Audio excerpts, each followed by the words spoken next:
Welcome to The Big Idea, your AI-hosted show. Today we're going to talk about cars in cities and why a decision most of us make every single morning is quietly reshaping whether cities work at all.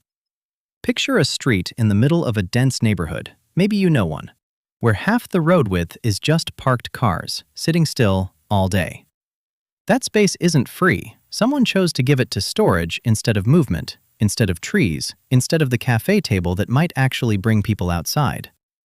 And that's the tension at the heart of this. The car gives individuals real freedom, but cities run on shared space, and shared space is genuinely scarce. There's no villain in this story, just a trade-off that most cities have been pretending isn't a trade-off for about 70 years. What we're going to work through today is what that trade-off actually costs, who pays it, and whether any city has found an honest way through. Because the answer isn't obvious, and where it lands might surprise you. In 1999, the city of Pontevedra in northwestern Spain made a decision that most city planners would have called political suicide. They removed cars from the entire historic center. Not restricted them, not taxed them, removed them. No major construction, no billion-dollar infrastructure project. They simply stopped letting cars in and redesigned the streets around the people who were already there. And then something happened that almost nobody predicted. Pedestrian fatalities in that zone dropped to zero. Not reduced, eliminated, and they've held that record for over 2 decades now. The city didn't get smaller, it didn't empty out. Foot traffic through those streets went up, local businesses stayed open, and the population actually grew during that same period.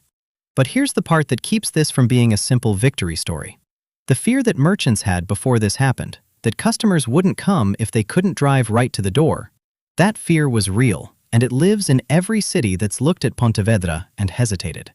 So the question this city actually answers, and it's the one we're going to sit with today, is not whether removing cars can work, but what it actually takes for a city to trust that it will. Here's what Pontevedra actually proves, and it's narrower than most people want it to be. Removing cars from a space works when the people who used those cars still have a reliable way to get there. Pontevedra's historic center is small, walkable from the edges, which means displaced drivers could park outside and walk in without much friction. That's not a design flaw in their model, but it is a condition of it, and it's the condition most cities quietly skip over when they cite the success. The real variable isn't political will, and it isn't urban density, it's who absorbs the cost of the transition period before the new system is trusted. Because there is always a transition period, a window where the old infrastructure is gone and the replacement isn't yet proven, and someone pays for that uncertainty. In Pontevedra, it was small enough and close enough to its edges that the cost was diffuse, spread thin across many people making small adjustments. In a larger city, that same cost concentrates on the low-income worker who can't afford to wait for the bus network to improve, on the merchant whose lease doesn't give her 2 years to find out if foot traffic holds. Oslo decided in 2019 to remove nearly all car parking from its city center. Not one street, not a pilot block, the whole center. And within a couple of years, car traffic through the center was down by nearly a fifth, and that same year, the city hit a milestone almost nobody expected: 0 pedestrian and cyclist deaths in the center. That's not a fluke, and it's worth sitting with because Oslo is cold, hilly, and not historically known as a cycling culture.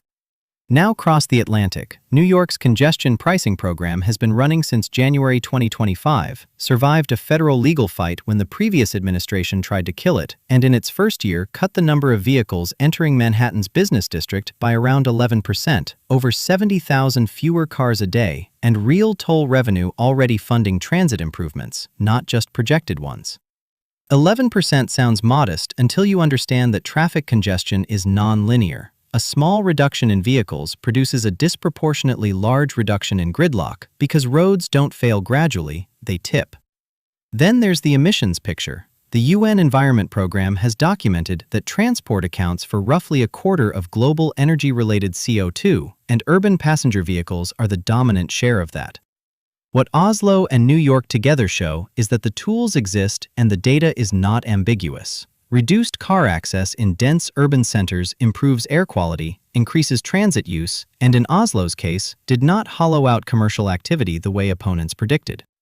The benefits are documented across 3 continents now, But the cities where those benefits are most concentrated are almost uniformly wealthy, which means the global case is solid and the distribution question is still very much open. Here's the objection I haven't raised yet, and it's the one that keeps me honest.